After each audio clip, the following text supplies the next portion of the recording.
Hello बच्चों, आज हम पढ़ने वाले हैं एक नया टॉपिक। गांधी जी ने सत्याग्रह की शुरुआत कर दी थी चंपारण के साथ। अब गांधी जी चंपारण में सत्याग्रह का सक्सेसफुल मिशन पूरा एस्टेब्लिश करके अब पहुंचते हैं पूरा नॉर्थ घूम के गुजरात के अंदर। गुजरात के अंदर एक खेड़ा गांव है, खेड़ा डिस्ट्रिक्ट।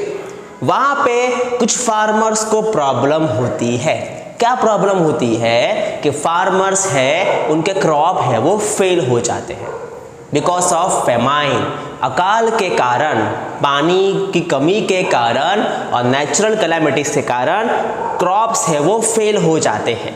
अब उस दौरान ब्रिटिश का रूल था, क्या रूल था ब्रिटिश का कि भाई साहब फार्मर, जितने भी इंडियन फार्मर्स है उनको हर महीने इतना रेवेन्यू पे करना ही है। ज़मीन के हिसाब से उन्होंने ज़मीन का मेजरमेंट ले लिया था और ज़मीन के हिसाब से उनको जो है वो रेवेन्यू पे करना ही है, चाहे कुछ भी हो जाए, क्रॉप्स उगे या ना उगे, रेवेन्यू पे करना ही है।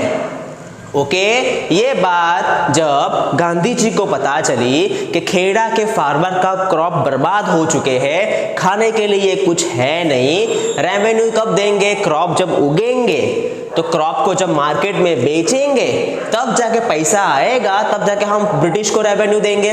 लेकिन ब्रिटिश यहाँ मानने को तैयार नहीं है। पैसा चाहिए मतलब चाहिए, कुछ भी करो, कुछ भी करो, अपनी जमीन गिरवी रख दो, मनी लैंडर्स के पास जाओ, पैसा लो, जमीन गिरवी रख के पैसा से हमारा टैक्स भरो, लेकिन हमको हर महीने रेवेन्यू चाहिए मतलब चाहिए, कुछ भी करो। ऐसा ब्रिटिश का मानना था। ओके बच्चों, समझ में आया। अब इस दौरान जो है वो बहुत सारे मनी लैंडर्स बेचारे, मनी लैंडर्स नहीं, बहुत सारे फार्मर्स बेचारे बहुत परेशान थे। ओके, ऐसे तो बहुत बार हुआ है कि बेचारे फार्मर्स जाके गए थे मनी लैंडर्स के पास।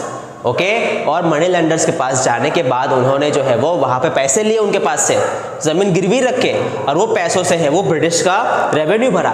लेकिन पैसे वापस देने भी है मनी लैंडर्स को इंटरेस्ट के साथ, लेकिन वो पैसे वापस वो दे नहीं पाए और उनकी ज़मीन है वो चली गई।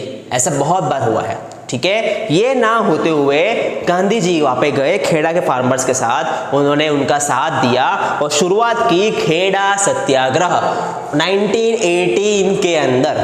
ओके, 1918 के अंदर गांधी जी ने खेड़ा में गए, फार्मर्स का साथ दिया और सत्याग्रह की शुरुआत की।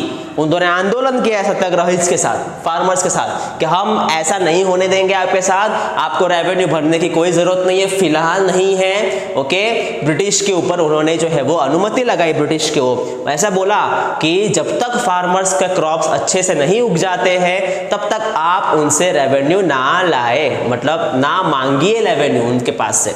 ओके, उन्होंने आंदोलन किया और ब्रिटिश यहाँ मान जाती है और ये सत्याग्रह भी हमारा सक्सेसफुल होता है। ओके बच्चों, समझ में आया। तो सत्याग्रह अभी तक 2 हम लोगों ने कंप्लीट किए, चंपारण के बाद अभी ये खेड़ा डिस्ट्रिक्ट। ओके बच्चों, अब मिलते हैं नेक्स्ट वीडियो के अंदर, एक और सत्याग्रह हम लोग पढ़ेंगे।